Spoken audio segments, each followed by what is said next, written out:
Bismillahirrahmanirrahim. Assalamualaikum warahmatullahi wabarakatuh. Waalaikumsalam warahmatullahi wabarakatuh. Alhamdulillah wa syukurillah wa la hawla wa la quwwata illa billah. Salatu wassalamu ala rasulillah wa ala alihi wa sahbihi wa mawalah. Wa nifidina azani Allah wa iyyakum. Alhamdulillah, puji syukur kepada Allah Subhanahu wa taala. Kita kembali berkumpul untuk mengkaji satu ilmu yang sangat penting dalam hidup kita, yaitu tauhid. Antara ilmu-ilmu agama yang penting yang harus kita pelajari. Wa nifidina azani Allah wa iyyakum. Tentu setiap kita memiliki kesibukan dan setiap kita memiliki kecapean masing-masing, tapi insya Allah gitu kan, dengan kita kemudian tetap melangkah di jalan ini, jalan majelis ilmu, maka Nabi SAW memberikan kabar gembira, man salaka thariqan yaltamisu lahu bi ilman sahalallahu thariqan ilal jannah. Barang siapa yang kemudian menempuh jalan menuntut ilmu dengan segala macam suka dukanya gitu kan, maka insya Allah Allah akan mudahkan jalan menuju surga. Ketika surga itu terasa jauh dari diri kita karena kita itu banyak dosa, mungkin istighfar kita juga sering lupa, maka dengan begini Allah Subhanahu wa taala akan memberikan hidayah kepada kita dan akan mempermudah jalan ke surga. Panifidina azani Allah wa iyyakum. Yang kita lakukan ini belum seberapa. Para imam dulu sampai keluar kota, keluar negeri hanya untuk mencari satu hadis. Adapun kita sekarang sudah membaca sebuah kitab yang sudah disusun dengan sangat rapi, yang tidak perlu dikumpulkan satu persatu. Zaman dulu ngambil satu hadis, dari mana kamu dapat? Dari si fulan, cek lagi fulannya gimana. Oh, si fulan itu ternyata suka nipu binatang gitu kan, dicoret lagi. Terus cari lagi hadis lagi. Kamu dapat dari mana? Dari fulan. Dari mana rumahnya? Negara sana. Datengin lagi. Keliling dunia itu para imam hadis untuk kemudian mengumpulkan hadis gitu. Adapun kita sudah mendapatkan dalam bentuk kitab, tinggal membaca, tinggal mempelajari, maka tentu dengan fitnah yang sangat besar di luar sana kita harus kemudian istiqomah untuk terus menuntut ilmu dimanapun, ya nggak harus di sini, di luar sana juga boleh, tapi pastikan bahwasanya Anda mengambil dari sumber-sumber yang terpercaya, karena Nabi SAW sudah mengabarkan dari kiamat itu nanti akan banyak ruwaibidah, orang-orang yang sesat menyesatkan, menyampaikan sesuatu yang nampaknya kayak hidayah tapi sebenarnya itu bukan hidayah, tapi ilmu yang kemudian membuat orang menjadi dolun mudilun, sesat dan menyesatkan itu. Wanifidin azan ya Allah wa iyyakum. Allah Ta'ala berfirman bab 33 tawakal kepada Allah Subhanahu wa taala. Allah Ta'ala berfirman, a'udzubillahi minasyaitonirrajim wa 'alallahi fatawakkalu in kuntum mu'minin. Maka hanya kepada Allah Subhanahu wa taala kalian bertawakal jika engkau benar-benar orang yang beriman. Allah mengingatkan, kalau kamu benar-benar punya iman, apapun masalah kamu tawakal sama Allah Subhanahu wa taala. Apapun problematika kamu tawakal sama Allah Subhanahu wa taala. Seorang suami ketika menunggu istrinya yang mau melahirkan, maka jangan lupa ambil wudhu, sholat 2 rakaat, tengadahkan tangan ke langit, minta bantuan Allah Subhanahu wa taala. Jangan sombong, saya udah di klinik paling bagus, dipegang oleh dokter paling hebat gitu kan, di kota saya gitu kan, dengan biaya paling mahal, fasilitas paling cakep gitu kan. Enggak bisa. Ketika Anda tidak melibatkan Allah Subhanahu wa taala dalam permasalahan itu, bisa jadi malah enggak lahir anaknya dan mati ibunya gitu. Maka dengan kemudian Anda libatkan Allah Subhanahu wa taala, apapun yang terjadi itu yang terbaik dari Allah Subhanahu wa taala. Wanifidina azani Allah wa iyyakum, termasuk baik kepada diri kita bahasanya kita akan menerima takdir dengan seikhlas-ikhlasnya. Allah Subhanahu wa taala berfirman, innamal mu'minuna alladzina idza dzukirallahu wajilat qulubuhum. Orang-orang beriman itu kalau disebut nama Allah Subhanahu wa taala wajilat qulubuhum.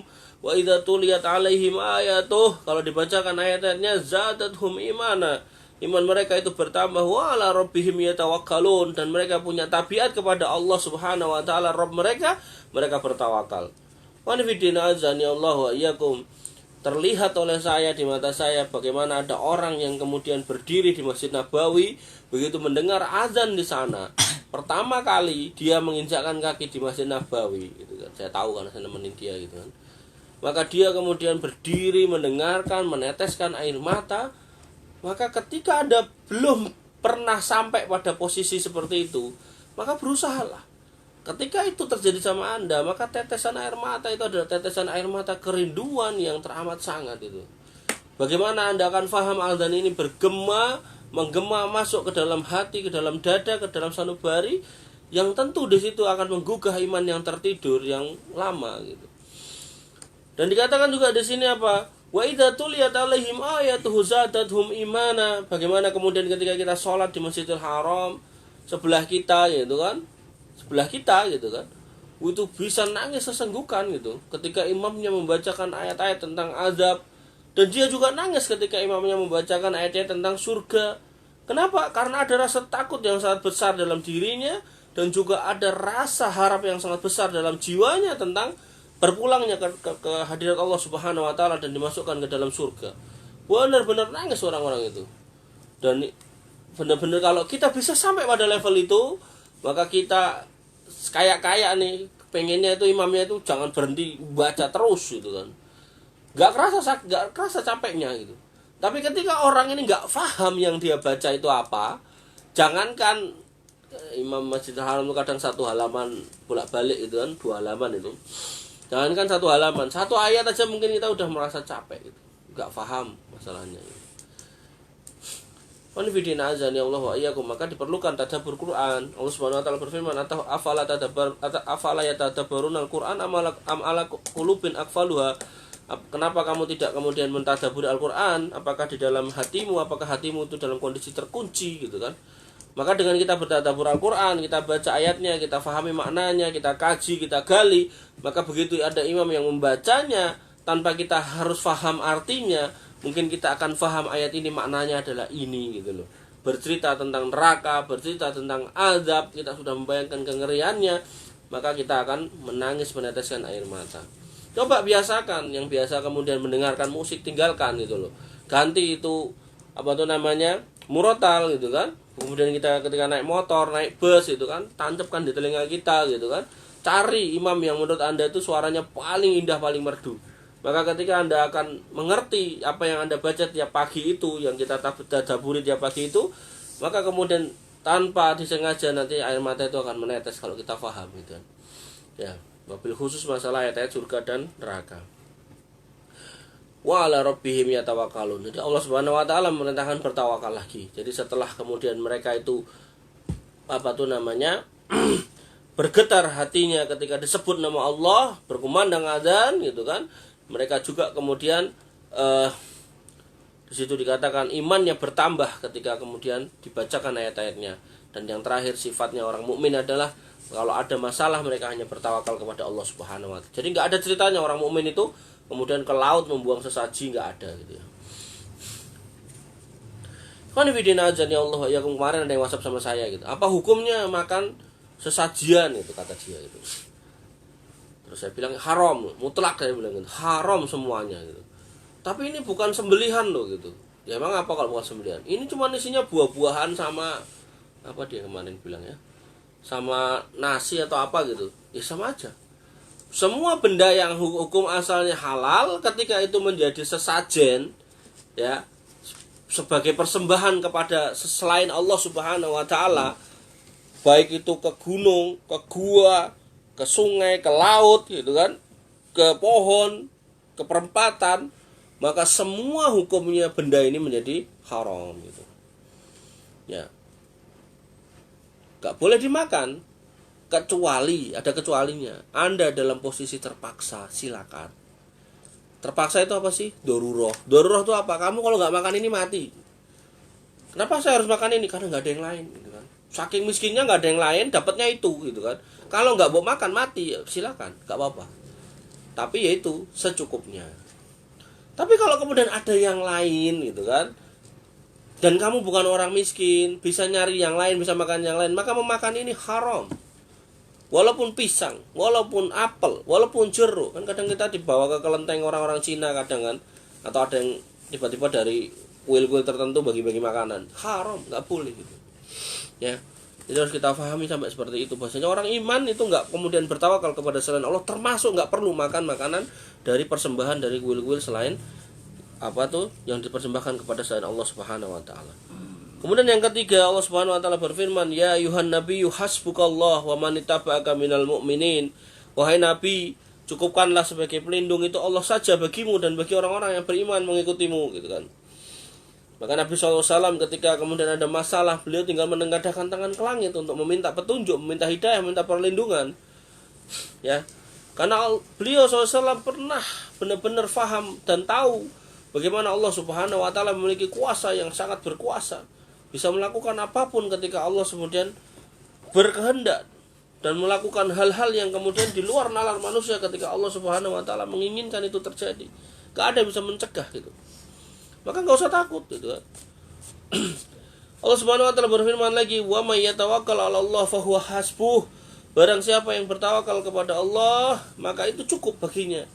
Gak perlu bertawakal pada manusia. Jadi kalau kemudian kamu ngelamar kerjaan, lalu kemudian dia mengatakan, "Saya akan terima kalau kamu harus bayar sekian, maka katakanlah hasbunallah wa ni'mal wakil.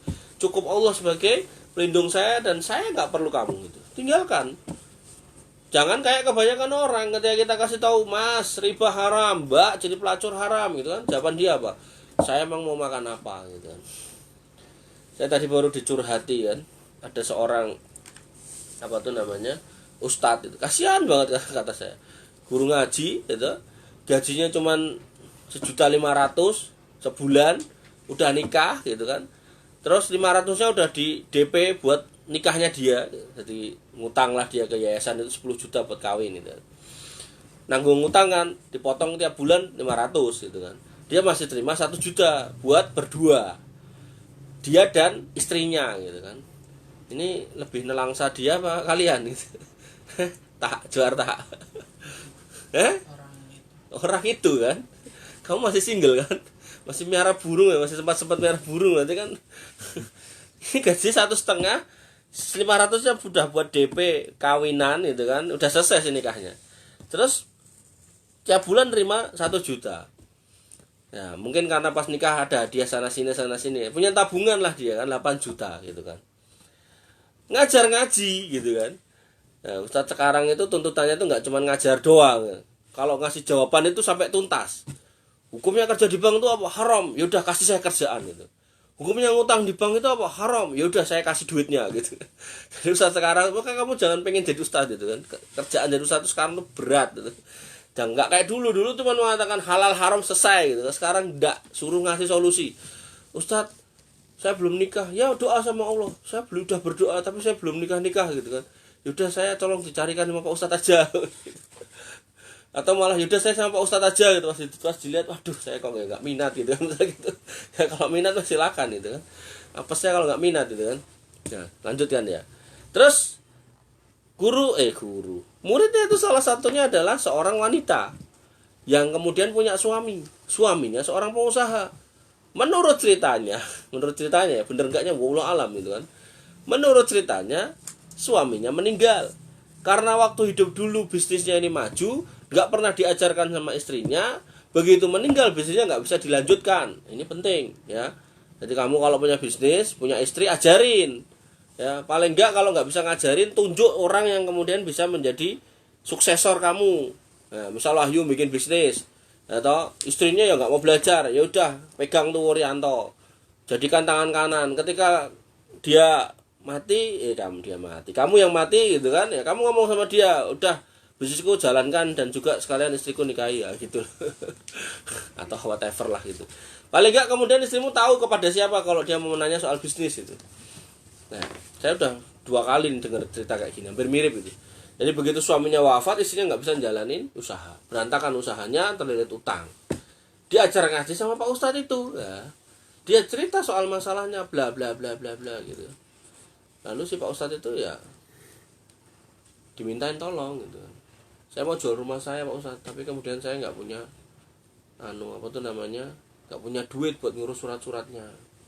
Di suratnya katanya harus balik nama dulu lah segala macam gitu. Nah, terus berapa Bu? Ya kira-kira 8 juta. Pas banget angkanya gitu sama tabungannya. Padahal tabungan itu buat siap-siap lahiran istrinya gitu. Nah, singkat cerita yaitu akhirnya karena didorong oleh rasa simpati atau kasihan, kasih itu 8 juta. Begitu dikasih 8 juta, ibu itu langsung dadah gitu. Dicari udah gak ketemu dan seterusnya gitu. Mana istrinya mau lahiran gitu. Panifidina azani Allah wa iyyakum. Itulah kehidupan sekarang ya, jadi keras banget. Wa may yatawakkal 'ala Allah fa huwa hasbuh. Maka barang siapa yang bertawakal kepada Allah Subhanahu wa taala, maka dia cukup. Cukup gitu kan. Enggak perlu kamu ke dukun, enggak perlu kamu kemana mana. Bahkan ketika kamu harus sakit meregang nyawa sekalipun, jangan pernah menginjakkan kaki ke rumah dukun. mendingan kamu mati kesakitan karena sakit itu daripada kamu harus ke dukun. Ya. Karena dalam sakit itu ada penebusan dosa. Dalam rasa perih yang kamu hadapi ada penebusan dosa. Tapi kalau kemudian kamu harus ke dukun, maka buru-buru dosamu ditebus, malah dosamu ditambah gitu. Ya, maka bertawakal hanya kepada Allah Subhanahu wa taala. Ibnu Abbas radhiyallahu anhu mengatakan bahwasanya ketika Nabi SAW, Nabi Ibrahim alaihissalam dilemparkan ke dalam api, beliau mengucapkan hasbunallah wa ni'mal wakil. Ketika Ibrahim alaihissalam habis mutusin kepala patung-patung, kemudian kampaknya ditaruh ke patung yang paling gede, kemudian datang penduduk kampung, kamu yang memusnahkan, kamu yang merusak ini, itu loh, fa'allahu kabiruhum hada, ini yang perbuat ini yang gede itu gitu. Orang kampung ini yang membantah orang-orang negaranya Nabi Ibrahim ini. Gak mungkin dia itu gak bisa ngapa-ngapain. Maksudnya Nabi Ibrahim itu ngajari loh, kamu ngerti nih patung gak bisa ngapa-ngapain, kok ngapain kamu sembah gitu loh. Itu kebodohan di atas kebodohan gitu. Nah, tapi ya apakah kemudian hidayah tiba-tiba datang dengan begitu? Tidak. Ibrahim tetap ditangkap, kumpulkan kayu, taruh di atas, bakar itu. Begitu di situ Ibrahim alaihissalam mengatakan hasbunallah wa ni'mal wakil. Makanya Allah Subhanahu wa taala kemudian mengatakan ya naru kuni bardan wa salaman ala Ibrahim. Wahai api, ini menunjukkan Allah itu punya kuasa dan api itu makhluk. Ya, ketika diperintah dia ngikut. Kita aja gak bisa komunikasi sama api gitu, tapi Allah bisa. Allah mengatakan ya naru kuni bardan wa salaman ala Ibrahim. Wahai api, jadi dingin dan menyelamatkan Ibrahim. Jadi api yang harusnya panas membakar, Ibrahim gak kebakar. Yang harusnya kepanasan gak kepanasan, biasa aja kayak ketiup angin gitu doang gitu. Ya, gak ada rasa panas dan menjadikan Ibrahim selamat, dalam artinya ya nggak terbakar, nggak terluka sama sekali. Ngelihat kayak gitu, apakah kemudian penduduk kampungnya mendapat hidayah? Ya tidak, ya tetap aja gitu. Karena yang namanya hidayah itu memang perlu dicari. Kalau udah berawal dengan kesombongan, nggak mau belajar, ya pada akhirnya hidayah itu nggak akan masuk. Qanifidina azani Allah wa iyyakum. Ketika orang-orang berkata kepada Rasulullah SAW, sesungguhnya orang Quraisy telah mengumpulkan pasukan untuk menyerang kalian, karena itu takutlah kepada mereka. Akan tetapi perkataan itu justru menambah keimanan orang-orang yang menaati Allah dan Rasulnya. Mereka mengatakan cukuplah Allah menjadi penolong kami, dan Allah adalah sebaik-baik pelindung. Ini pernah kita bahas pada Quran Surat Al-Imran beberapa waktu yang lalu. Ini adalah kelakuan orang-orang munafik. Begitu orang-orang Quraisy ini mau menyerang, mereka kemudian ngompori gitu loh. Mereka mau kesini loh. Jumlah mereka banyak gitu kan. Mendingan kita ke tempat yang lain aja ngungsi segala macam. Mendingan kita ngejar kalau kafilahnya Abu Sufyan aja. Itu kan kafilah dagang nggak pakai senjata. Ini mau kesini mau perang gitu kan. Orang-orang munafik itu jadi kompor kayak gitu. Jadi apa tuh? Duri dalam daging, menggunting dalam lipatan gitu kan. Mulutnya lidahnya bercabang kalau berbahasa kita kan kayak gitu. Tapi apakah kemudian orang-orang beriman takut? Tidak, mereka malah senang. Kenapa? Karena mereka paham medan laga itu jalan tercepat untuk masuk surga. Begitu mati das itu kan surga terbuka, nggak ada hisab, nggak ada apa gitu kan. Silakan masuk langsung. Qanifidina azani Allah wa iyyakum. Dan dengan catatan tidak ninggal utang. Kalau ninggal utang ya berarti berhenti dulu utangnya sampai dilunasin. Kandungan dalam bab ini yang pertama yaitu tawakal hukumnya wajib. Jadi seorang muslim itu wajib bertawakal kepada Allah Subhanahu wa taala. Apapun itu pokoknya tawakal. Jualan bakso tawakal, itu kan ujian tawakal, itu enggak perlu nyontek. Pokoknya tawakal kepada Allah. Nah, nilai saya jelek gitu kan. Tenang, ada Allah gitu kan. Ya. Terus apapun pokoknya, orang tua sakit tawakal pada Allah. Kita yang sakit tawakal pada Allah gitu kan. Sampai Pak Habibie itu dalam kondisi sakit kritis mau mati waktu di Jerman, dia sampai nulis surat. Ya intinya bertawakal kepada Allah, tapi di situ kemudian dia menulis sekiranya saya nazar dia, sekiranya saya hidup gitu kan, sehat, selamat dari penyakit TBC waktu itu, maka saya akan kembali ke Indonesia mengabdikan diri untuk Indonesia. Ya, pulang dia kan bikin pesawat gitu, dengan mimpi yang sangat indah. Pesawat itu akan menyatukan pulau-pulau kita gitu. Tapi ya pesawatnya sempat terbang tuh tahun 95, saya menyaksikan acaranya tuh. Bagus. Tapi nggak langsung di TV gitu. Bagus. Nah, tapi ya itu tadi, kebijakan di kita itu lebih seneng beli daripada bikin gitu. Ya, logikanya aja pakai logika. Di kita tuh yang nggak ada tuh apa sih? Perusahaan pesawat terbang ada, perusahaan kereta api ada, perusahaan apa tuh namanya, kapal laut ada. Sampai kampus-kampusnya tuh ya ada yang ngajarin semua ilmu-ilmunya ini. Terus perusahaan yang bikin apa tuh namanya, alutsista, senapan, segala macam, tank itu juga ada gitu kan. PTDI itu bikin helikopter juga bisa gitu ya, sampai kita punya lembaga antariksa negara gitu kan, itu kalau mau ya bisa aja bikin pesawat ulang-alik ke luar angkasa gitu. Orang Indonesia tuh pintar-pintar gitu, tapi ya itu yang kurang ajar tuh ya calon-calonnya itu loh. Jadi mereka nggak kemudian mendukung kemandirian bangsa untuk membuat ini, tapi gimana caranya dari luar beli masuk itu kan. Kalau beli kan ketahuan hasilnya itu kan. Kayak anaknya Pak Habibie kan sekarang mau bikin pesawat itu R85 atau apa itu kan prototipenya dulu disusun dulu kan 3 tahun 4 tahun. Nah, baru nanti tahun 2020 tuh dibikin beneran. Nggak tahu jadinya kapan, nanti mungkin baru bisa terbang mungkin 2021, 2022. Kan itu kan tahun-tahun. Nah, ini pengusaha ini kan nggak sabar nungguin kayak gini. Sabarnya itu kan gampangnya itu kan udah ada pesawat tuh yang sana yang bikin orang sana, misal orang Jepang gitu kan. Harga berapa di sana? 100 miliar. Udah, kamu mau beli nggak? Berapa? 150 miliar. Masukin dalam waktu secepat-cepatnya gitu. Beres gitu. Calo-calo broker-broker itu di Indonesia banyak, pinter nyalo ini gitu. Fanifidina azani Allah wa iyyakum itu cerita lainnya. Tawakal itu hukumnya wajib. Kemudian yang kedua, tawakal adalah salah satu syarat keimanan. Jadi orang yang beriman kan dikatakan tadi in kuntum mu'minin, kalau kamu benar-benar beriman, maka kamu harus bertawakal, enggak ada cara lain. Enggak ada cara lain. Maka kalau kita kemudian ke dukun, buang sesaji, mengimani ada keselamatan dari tempat-tempat lain, ditanyakan keimanan kita. Bener enggak gitu loh. Ya. Khawatirnya nanti kita ngaku iman begitu masuk akhirat karena kesalahan kayak gitu, gara-gara ikut-ikut buang larung ke laut gitu kan, kita dicoret sebagai orang beriman gitu kan. Kan Nabi SAW dikasih telaga tuh Al-Kautsar, umatnya dikumpulin gitu kan. Lalu ada yang datang nih umatnya gitu kan, diusir sama malaikat, sana pergi, jangan kesini gitu. Nabi bertanya, kenapa kamu usir gitu kan? Malaikat mengatakan, kamu nggak tahu yang diperbuat orang ini ketika kamu sudah wafat gitu. Apa itu? Ini salah satunya. Nggak mau bertawakal pada Allah Subhanahu Wa Taala. Ngakunya Islam, KTP Islam gitu loh. Tapi ya itu tadi, nggak mau bertawakal kepada Allah Subhanahu Wa Taala. Kemudian tafsir surat Al-Anfal ayat 6. Kemudian tafsir surat Al-Anfal ayat 64. Di mana kedua ayat itu yaitu menjelaskan bahwasanya tawakal adalah salah satu bentuk ibadah. Jadi kalau kita kemarin ngomongkan cinta itu bentuk ibadah, khauf atau takut itu bentuk ibadah, harap itu juga bentuk ibadah, berdoa itu bentuk ibadah, maka tawakal juga bentuk ibadah.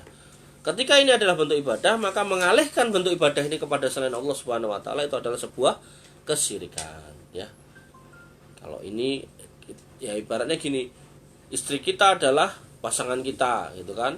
Gak boleh dia kemudian berpindah ke lain hati. Kok dia berpindah ke lain hati, maka berarti dia sudah berkhianat gitu. Tinggal kamu sebagai laki-laki gimana gitu kan, apa masih mau mempertahankan yang berkhianat atau memperbaiki atau menceraikannya kan, itu kembali ke kita sendiri ya. Kemudian tafsir surat At-Tolak ayat 3, yaitu apa? Ayat ini menjelaskan kewajiban untuk bertawakal kepada Allah dan merasa cukup dengannya, tidak kepada selain Allah Subhanahu Wa Taala. Wajib bertawakal hanya kepada Allah Subhanahu Wa Taala.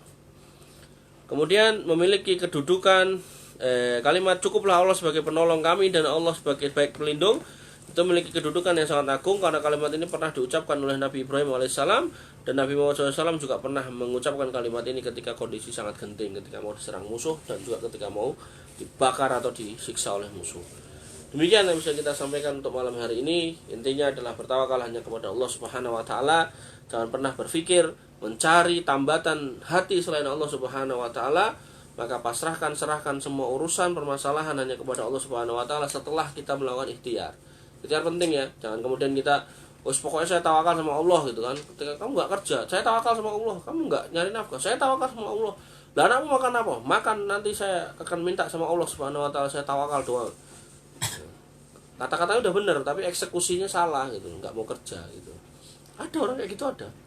Jadi saya punya kenalan di Jogja itu, dia menyebut dirinya syekh gitu kan. Dia kerjaannya tiap pagi duduk nongkrong baca koran kriminal gitu kan, Merapi online atau apa gitu, sambil ngopi atau ngeteh gitu kan. Nggak kerja gitu. Begitu saya tanya, dah kamu nggak kerja saya gitu? Udah. Ini pesen Nabi. Nah, Nabi pesen apa? Nyuruh saya untuk menjauhi dunia gitu. Untuk bersabar terhadap cobaan dunia gitu. Oh gitu. Nah, sampean punya istri, punya. Lah istrimu kemana? Ke Jakarta. Ngapain? Kerja gitu. Ini kan salah gitu kan. Dia sebagai laki-laki katanya dipesan Nabi untuk kemudian tidak kerja, untuk bertawakal, untuk kemudian tidak terfitnah sama dunia. Malah istrinya suruh kerja. Akhirnya apa? Apakah kemudian dia nggak makan? Dia makan. Kemana dia makan? Minta-minta. Kan malah salah-salah gitu kan. Minta ke tetangganya, ke kakaknya, ke saudaranya gitu kan, malah jadi beban toh. Kemudian parah lagi apa? Rokok kan pakai duit kan? Ya saya nanya, lah kamu rokok dapat uang dari mana? Ya dapat dikiriman dari istri saya gitu kan. Rokoknya kan biar yang murah kan, pakainya tengwe kan, linting dewe gitu kan. Belinya beli tembakau aja gitu kan. Harusnya kan selain tembakonya dibeli, dia juga harus beli itunya kan. Apa tuh? Kertas lintingannya kan. Apakah kemudian dia beli kertas lintingannya? Ya, enggak, duitnya nggak cukup. Terus pakai apa? Kertas koran buat ngelinting, bayangin. Kamu kalah ampuh kamu. Belum pernah nyoba toh ngerokok pakai kertas koran. Kertas undangan buat ngelinting gitu kan. Pokoknya asal ada kertas buat ngelinting sama dia gitu kan. Benar-benar ini orang itu. Nggak tahu masih hidup apa enggak. Saya pernah diajak masuk kamarnya itu, dia bikin tulis gambar tuh. Ada bintang tuh 9. Wali ini, tengahnya itu disebut Sultanun Aulia, rajanya para wali itu. Foto dia taruh situ gitu. Orang nggak tahu dapat wangsit dari mana itu. Ya, jadi merasa dekat sama Allah tapi perasaan yang dia rasa itu salah gitu. Buktinya hasilnya suruh kerja gitu. Dia malah di rumah. Padahal orang namanya laki-laki kan ar-rijalu qawwamuna 'alan nisa bima faddalallahu ba'dhum ba'dun. Bahwasanya laki-laki itu adalah pemimpinnya perempuan karena kalau dilebihkan oleh Allah Subhanahu wa taala dalam masalah nafkah gitu. Demikian kurang lebihnya saya mohon maaf. Wa'alaikum minkum subhanakallahumma wa bihamdika asyhadu an la ilaha illa anta astaghfiruka wa atubu ilaik. Assalamualaikum warahmatullahi wabarakatuh. Waalaikumsalam warahmatullahi wabarakatuh.